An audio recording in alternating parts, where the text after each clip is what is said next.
Hey guys, welcome back to RUE MORGUE TV. I'm RUE MORGUE Executive Editor Andrea Subasati, and there's never a bad time to subscribe to RUE MORGUE magazine, but our subscription giveaway for this issue is a gift certificate to Fright Rags, which I'm sure needs no introduction from me. They are the premier brand in horror merch, so check them out, check us out, and enjoy this episode. See you soon.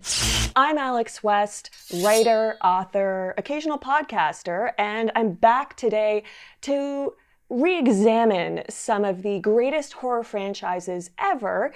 And what we do on this series is we go to Rotten Tomatoes and find the lowest scoring entry in said franchise, and we take a look at it. We examine it, we look at the production history and see why it went so wrong according to some people, and at the end we try to find at least a few redeeming qualities about it. So we're going to be delving into the extra dimension of the Friday the 13th franchise. Because these are Jason's woods, and nobody leaves them alive.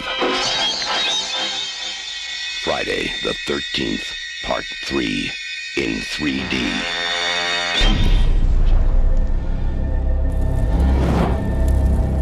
So Friday the 13th is notable for two main things.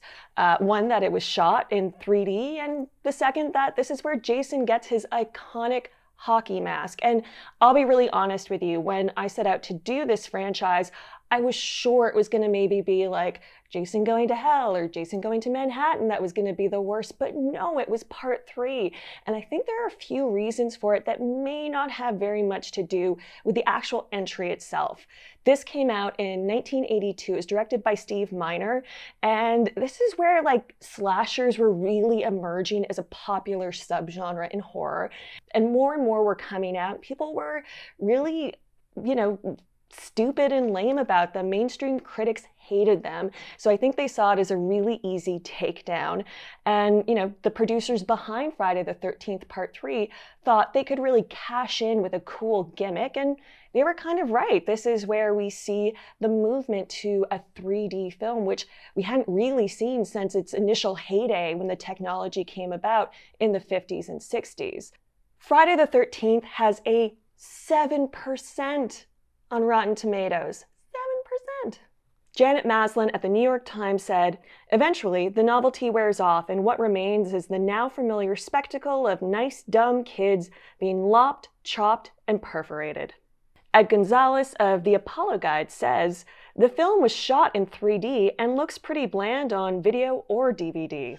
Friday the 13th, Part 3 in 3D. Now, the technology that they used in Friday the 13th Part 3, they actually did a pretty good job with it. They invested the money to get the right cameras and the cranes and everything to make it happen.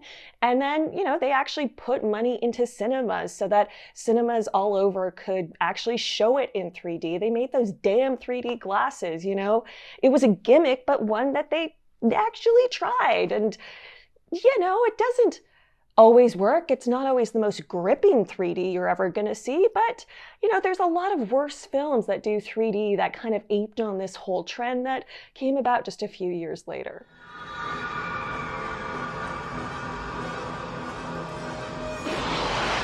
So Part 3 has a pretty standard plot. It takes place right after the events of Friday the 13th Part 2, so technically this is Saturday the 14th, but don't worry. So this film centers around Final Girl, Chris Higgins, and the group of Utes, if you're watching My Cousin Vinny. The two Utes. Two what? Or youths, if you're not. Excuse me, Your Honor. Two youths. Who go to Chris's family's house, which just happens to be on Crystal Lake. The group of friends runs afoul of a gang of bikers on their way there who are going to get their revenge, but oh no, Jason emerges, killing the bikers, then killing Chris's friends. And really the central mystery of this film is, why hasn't Chris been back to this house in so many years? Why did she abandon her local boyfriend Rick? What happened that made her run away from this place? And oh, sorry, another spoiler alert, it was because she actually already had a run-in with Jason, and it's really ambiguous what happened, but they had a run-in, she escaped, and now Jason has seen her again and just decides he wants to murder this girl. One of the things that's really notable about this film is that seemingly Jason is really dead at the end of it. Like, Chris, fucking kills him. And this was supposed to be, of course, the last entry in the franchise, but we know how that goes because this film did really well at the box office, so we can't have Jason die just yet. I want to talk about a few just odd things, some things in this film that are really strange to interesting. This is the scale we're operating within. When they get to Chris's house, which is known as Higgins Haven because her last name is Higgins, which, warning sign number 1, if your family has named a goddamn house, run. That is some waspy nonsense. So when they first get to the house, Chris is giving them all their rooms, and seemingly her closest friend, she, sets her up in her room, and the friend is like, "Where's the bed?" And Chris is like, "It's right there." And it's a hammock. A hammock? You might like it. Why not? She gives her a hammock as a bed. And not only is the friend like, okay, she and her boyfriend later have sex in the hammock. I don't know about you watching, but I am in my mid-30s. All I could feel was visceral, stabbing back pain from the notion of looking at this hammock that to lie in for, over 30 minutes, let alone sleep in. I've been ragging on the film a little bit, but let's talk about some good things. So I have to start with the theme. This is the Friday the 13th disco theme. This kicks off the film. It is such a bop.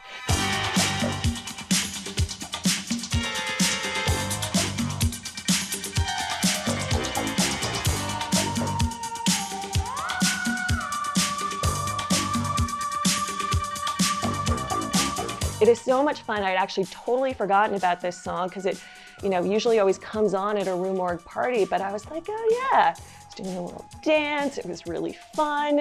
And it goes on for a while. So if you need a good party filler song, highly recommend that. Now, I know I was talking earlier that, I was kind of ragging on the hammock bed thing. And I really do think beyond the white gaze of the biker gang, the true violence of this film is a friend giving another friend a hammock for a bed. But I do want to say, if you're hosting a weekend and you're like, oh no, people over 30, I don't want them here, hammock beds. In fact, maybe that's what Jason does with all the older people who come to Camp Crystal Lake. We should talk a bit about the 3D because there is the iconic moment when Chris's boyfriend, Rick, which, side note, how old is Rick? He is either 29 or 55. There is no in between with him. But his death, that's where Jason gets him in the head and and the eyeball shoots out. That's great. If you're watching it in 3D, I imagine it's super effective. And if you're not watching it in 3D, well, you get to see the little wire and it's really kind of cute. It's very sweet. It reminds you that not everything was CGI at one time. And over and above that, I think with the 3D, what I kind of loved about it was I went in expecting that it was going to be stabbing and blood and guts. And there's a bit of that with the 3D, but it was more so the banal 3D. It's, a kid with a bat, another kid with a yo-yo coming at the screen. And it just reminded me of you can use 3D as a cinema verite.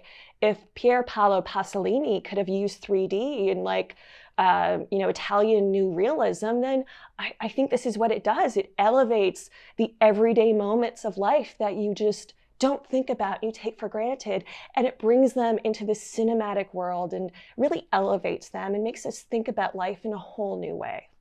And finally, I want to talk about the climax. In some ways, I struggled a bit with the climax of this film because it's really just Jason stalking Chris. She's on the run, she's hiding, then he hides, then she attacks, then he attacks.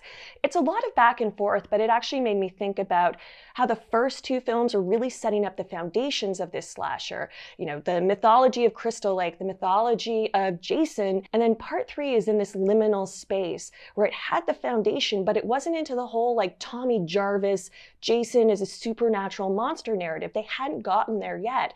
So this film is in that liminal space between, we've got some really interesting ideas, and then we have yet to discover and create this whole mythology. So I actually think there's a real purity to this film that a lot of slashers, you know, you don't always get, especially in the later entries.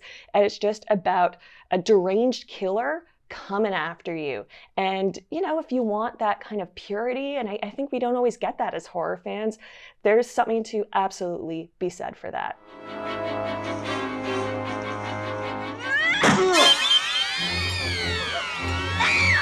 So that is our Sympathy for the Sequel episode on Friday the 13th Part 3. We hope you enjoyed it. If you haven't already, please like and subscribe and leave us a comment. Let us know what your favorite entry in this franchise is. And if you like this series, let us know another franchise we should tackle. And until the next time you chi with your ma, we'll see you in the sequel.